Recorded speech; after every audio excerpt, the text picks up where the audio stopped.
Hari ini kita mau bahas sesuatu yang nggak pernah diomongin di podcast manapun kayaknya ya. Dan ini adalah sisi kelamnya dunia marketing dan bisnis. Tapi kita mau lihat dari sisi positifnya, yaitu kita bisa belajar apa sih dari sana. Ini adalah episode yang bahas tentang negatif campaign dari brand-brand, atau bukan dari, tapi yang menargetkan brand-brand nasional. Halo, saya Ignatius Untung, selamat datang di Marketing.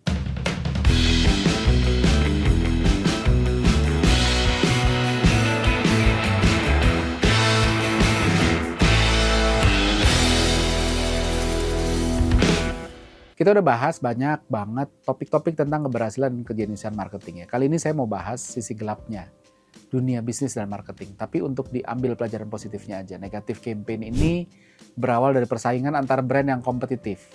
Ada pendatang yang baru yang terlalu mengancam sehingga harus dibungkam. Tapi ada juga pemain lama yang udah terlalu kuat dan jadi halangan brand baru untuk masuk sehingga harus dilemahkan. Ada 3 kasus atau 3, ya kasusnya sebenarnya banyak tapi kita bagi jadi 3 grup lah ya.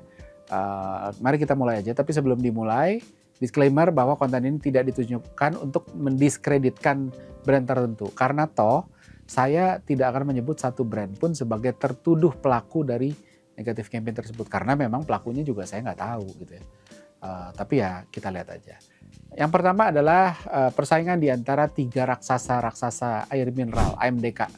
Ada Aqua yang pertama, yang beberapa waktu lalu dapat serangan melalui isu bahan beracun dari BPA yang terkandung dari galon isi ulangnya. Setelah puluhan tahun, bayangin udah puluhan tahun loh, saya minum Aqua tuh udah 20 tahun lebih Aqua galon itu, dan dia menguasai market Indonesia dengan produk yang sama, galon yang sama mungkin gitu ya. Tahun lalu akhirnya Aqua digoyang dengan isu kandungan BPA yang diduga punya efek negatif pada tubuh melalui galon isi ulangnya itu tadi. Aqua pun ngerespon dengan ngeluarin bahwa enggak kok ini aman gitu ya, udah uji klinis dan sebagainya. Tapi toh beberapa bulan kemudian sampai sekarang kita lihat galon Aqua pun tampangnya berbeda, lebih jernih, bening, seolah-olah ada pergantian material. Apakah ini untuk respon isu tersebut? Nggak ada yang tahu. Tapi toh masih galon isi ulang. Nah, masih di yang sama, di kasus AMDK, air minum dalam kemasan, ada raksasa di yang kedua, yaitu Le Minerale. Le Minerale-nya sebenarnya baru pemain baru, tapi belakangnya kan raksasa, yaitu Mayora. Nah, jadi air kemasan pendatang baru ini, yang punyanya Mayora ini, punya produk strategi yang beda untuk ukuran galon. Ketimbang ngikutin jalur Aqua yang pakai konsep galon isi ulang, Le Minerale ini pilih pakai galon sekali pakai. Salah satu pertimbangannya mungkin untuk menghindari isu BPA, mungkin ya. Atau nggak tahu, terus habis itu distribusi untuk pengkolekan galon baliknya yang susah atau apapun, saya nggak tahu. Tapi ternyata karena melakukan itu mereka malah kena isu sampah plastik. Mengingat galon sekali pakainya itu bisa numpuk jadi sampah. Belum lagi isu sampah plastik lagi hype di generasi sekarang. Nah, kasus ketiga di kategori AMDK ini sama, raksasa juga. Raksasa dari FMCG kategori, yaitu Wings Group. Jadi setelah mereka meluncurkan produk yang cukup punya competitiveness yang tangible beberapa waktu lalu, which Aqua Viva ya, kemasannya lebih keras, terus habis itu volumenya lebih besar dengan harga yang kompetitif gitu ya. Akhirnya Aqua Viva sempat kesenggol juga dengan produk issue. Saya menemukan ada beberapa video komplain beredar di sosial media menggambarkan airnya kotor di dalam botol Aqua Viva, padahal belum dibuka. Entah ini realitas atau sekedar serangan negatif campaign akibat agresifnya Aqua Viva mempenetrasi pasar. Maklum, grup Wings selalu agresif. Jadi ya bisa dipahami lah. Tapi kita mari berasumsi ini negatif campaign lah ya. Yang ingin dikejar oleh siapapun yang menyebarkan campaign ini adalah kepercayaan yang menurun. Air mineral yang rutin dikonsumsi sehari-hari ini kan sebenarnya masuk kategori low involvement product. Ngomongin rasa nggak bisa, ngomongin harga ya selisih dikit. Orang pun mudah sekali untuk ganti merek. Makanya negatif campaign dengan isu higienitas yang menyerang si Aqua sama Aqua Viva emang bisa jadi ancaman besar. Pertimbangannya apa? Manusia cuma ke-trigger oleh pleasure atau pain. Antara cari hal yang menyenangkan atau menghindari hal yang menyakitkan. Untuk kategori ini, pendekatan pleasure nggak gitu manjur. Menjanjikan feature lebih. Menimbang switching cost-nya rendah, maka pendekatan jualan ketakutan bisa bikin konsumen pindah. Nah, sementara untuk Le Minerale, walaupun isu lingkungan resonate untuk Gen Z, namun penggunaan galon sekali pakai rasanya nggak gitu relevan ya buat segmen Gen Z. Lebih banyak kena buat segmen keluarga. Jadi nggak yakin dampaknya cukup besar. Kasus kedua adalah mie instan. Jadi ini terjadi 20 tahunan yang lalu. Saya pernah ceritain nih kalau nggak salah. Tapi kita bahas detail kali ini. Ada sebuah mie instan, sebut aja mie Wei, masuk ke pasar. Setelah sekian lama mie instan dikuasai oleh pemain yang itu-itu lagi. Dan setelah sekian lama pasar mie instan pemain baru masuk, nggak pernah punya kesempatan untuk punya traction yang bagus. Nah, mie Wei ini dianggap wah kok berbahaya gitu ya. Terus habis itu dia masuk, cukup meyakinkan, traction di awalnya pun cukup kuat. Sambutan konsumen waktu dia tes di satu kota di Jakarta Timur,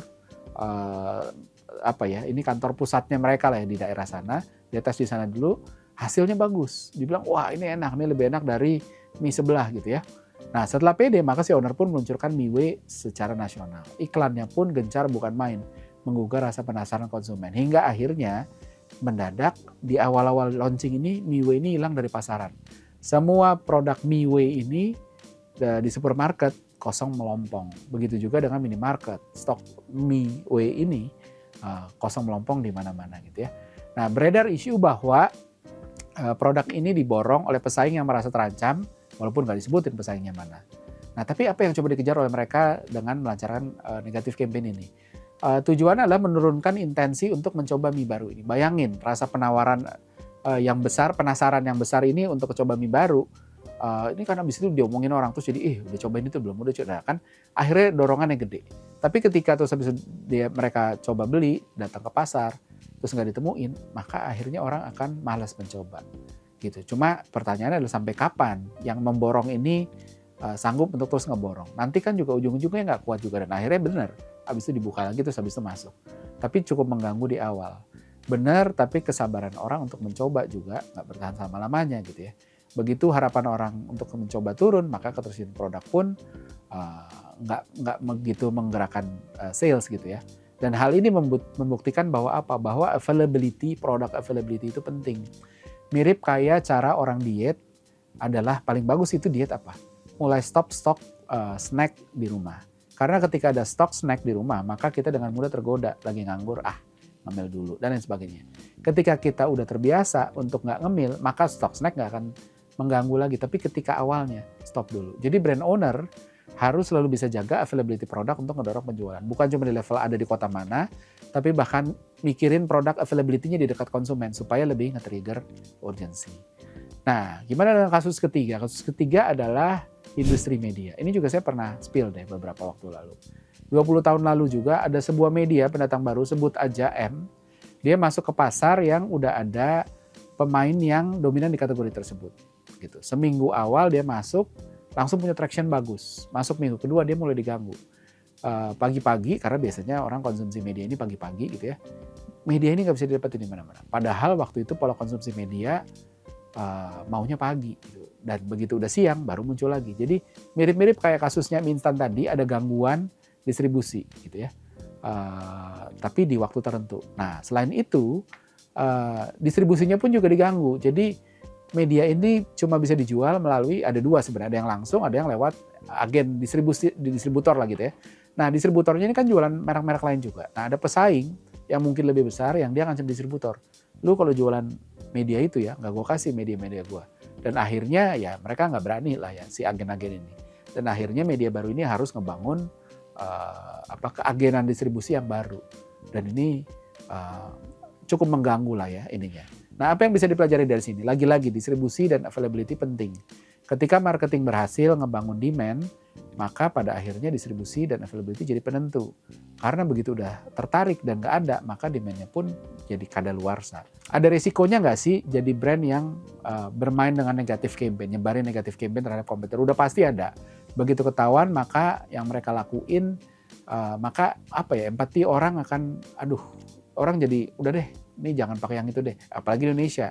Indonesia motor sama mobil serempetan aja seringkali mobil yang disalahin tanpa tahu cerita lengkapnya. Apalagi ini komersial atau brand. Kalau dia ketahuan menyerang pesaing secara tidak fair, maka risikonya gede banget. Orang akan mikir, kenapa ya dia begitu? Kalau dia bagus kan dia nggak perlu pakai cara curang. Kenapa nggak pakai cara fair aja? Pasti dia nggak kompetitif deh. Kalau kompetitif pasti nggak pakai cara begitu. Nah, apa yang boleh dilakukan oleh brand? Ada dua grup ya. Grup pertama, permainan isu kalau kita lihat yang tadi. Harus dibedain antara negatif campaign dengan black campaign. Negatif campaign itu adalah tentang mengangkat kekurangan brand pesaing. Isunya galon toksiknya Aqua BPA itu contohnya bahwa yaitu kekurangan. Sampah plastiknya mineralnya juga. Black campaign adalah membuat pesan yang tidak sesuai realitas. Realitasnya tuh ya nggak begitu, terus habis itu dijelek-jelekin gitu ya. Kalau negatif itu kekurangan tuh habis itu diangkat. Nah, negatif campaign sebenarnya masih relatif aman digunakan karena bicara realita. Tapi tetap ada resiko karena menyerang brand lain dan orang mikir, kok dia jelek-jelekin brand lain ya? Kenapa ya? Jangan-jangan dia nggak oke, jangan-jangan dia nggak pede. Nah, grup kedua ada di distribution hack. Ada yang memanfaatkan bargaining power ke distributor untuk menutup gerak pesaing, kayak perusahaan media tadi ya. Cara kedua adalah memboikot produk dengan memborong habis stok di pasar agar nggak bisa dicari nih produk pesaingnya. Nah, cara kedua ini nggak etis dan punya risiko lebih besar ketimbang yang pertama, bermain dengan distribusi. Tapi semuanya tetap punya resiko. Kalau bisa nggak melakukan hal-hal begini itu akan lebih baik karena kalau ketahuan bisa jadi bulan-bulanan media, terutama di area sosial media ini di mana semua orang bisa bikin konten. Oke, seperti biasa ada kuis pertanyaan sebagai berikut.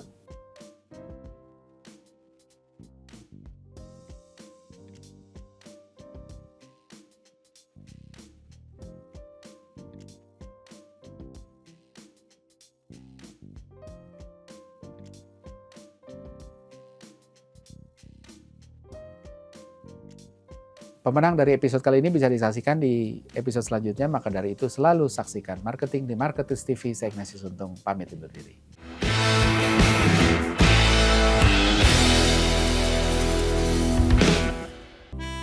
Gimana, bahasannya menarik bukan? Anyway, kalau ada yang punya ide atau request tentang apapun topik yang pingin dibahas dari perspektif behavioral science for marketing, komen di kolom komentar, nanti kita akan bahas. Dan jangan lupa subscribe Marketers TV dan nyalain loncengnya supaya nggak ketinggalan insight menarik seputar marketing dan bisnis.